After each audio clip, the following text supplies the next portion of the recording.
Sister, சிஸ்டம்ல update பண்ணிடலாம். பேஷண்டோட பேர் சொல்லு. நந்தினி ராஜசேகர் அப்டேட் பண்ணிக்கோங்க. சொல்லுங்க சார். இவங்க என் ஒய்ஃப் ஆனந்தி. இங்க இவங்க பேரை பதிவு பண்ண வந்திருக்கோம்.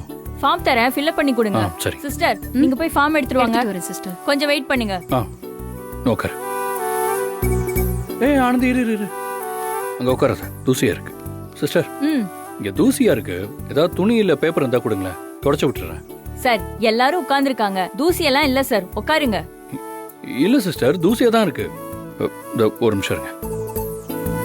இதோ பாருங்க, நீங்க பேப்பர் ஏதாவது இருந்தா கொடுங்க, நான் தான் துடைக்கிறேன்னு சொன்னேன்ல. ஊதி விட்டு உட்காந்துக்கலாங்க, விடுங்க. சும்மா ஆனந்தி, ஏதாவது டஸ்ட் அலர்ஜி ஆயிடுச்சுன்னா என்ன பண்றது? அப்புறம் நீ தான் கஷ்டப்படுவ. சிஸ்டர், நீங்க பேப்பர் கொடுங்களேன். அங்க இருக்கு பாருங்க.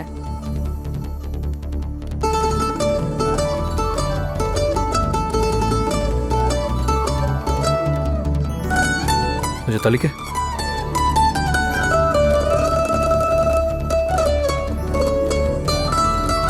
இப்போ உட்கார்.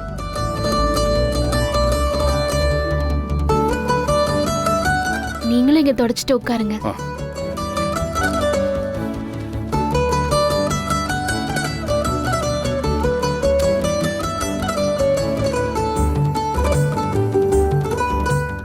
பாத்தீங்கல்ல, புருஷன்னா அப்படி இருக்கணும்.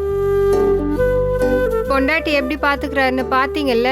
இங்கே தூசியா தான் இருந்திருக்கோம், எதையும் பாக்குறது இல்ல. ஏதோ கடமைக்கு கூட வந்தேன்னு வர வேண்டியது. சரி, நான் பார்க்கல, நீ பாத்துருக்க வேண்டியது தானே.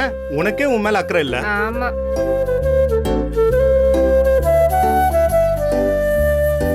அந்த மாதிரி பொண்டாட்டி மேல அக்கறை இருந்தா தானே வந்ததும் நான் உட்காரத்துக்கு முன்னாடி நீங்க உட்காந்துட்டீங்க. உங்களை நம்பி ஒரு புள்ளைய வேற பெத்துக்க போறேன். என்னெல்லாம் பாடுபட போறனோ கடவுளே. ப்ரோ, நீங்க ஒரு ஆள் வந்து இப்படி ஒரே பால்ல 2 விக்கெட் காலி பண்றீங்களே, இதெல்லாம் நியாயமா? விடுங்க ப்ரோ, மொத குழந்தையா இருக்கும், அதான் இப்படி கவனிச்சுக்கிறாரு. ப்ரோ, வயித்துல இருக்கிறது எத்தனாவது குழந்தையா இருந்தாலும் நான் என் பொண்டாட்டியை இப்படிதான் கவனிச்சுப்பேன். ஏன்னா எனக்கு எப்பவுமே முதல் குழந்தை என் பொண்டாட்டி தான். அப்படி சொல்லுங்க. நீங்க சொல்றத கேட்டாவது புத்தி வரட்டும். என்னமோ முத குழந்தைக்கு மட்டும் பார்த்து தாங்கின மாதிரி பேசுறாரு. எல்லாருக்கும் அப்படி ஒரு குடுப்பனை கிடைக்குமா? சிஸ்டர், நீங்க ரொம்ப கொடுத்து வச்சவங்க.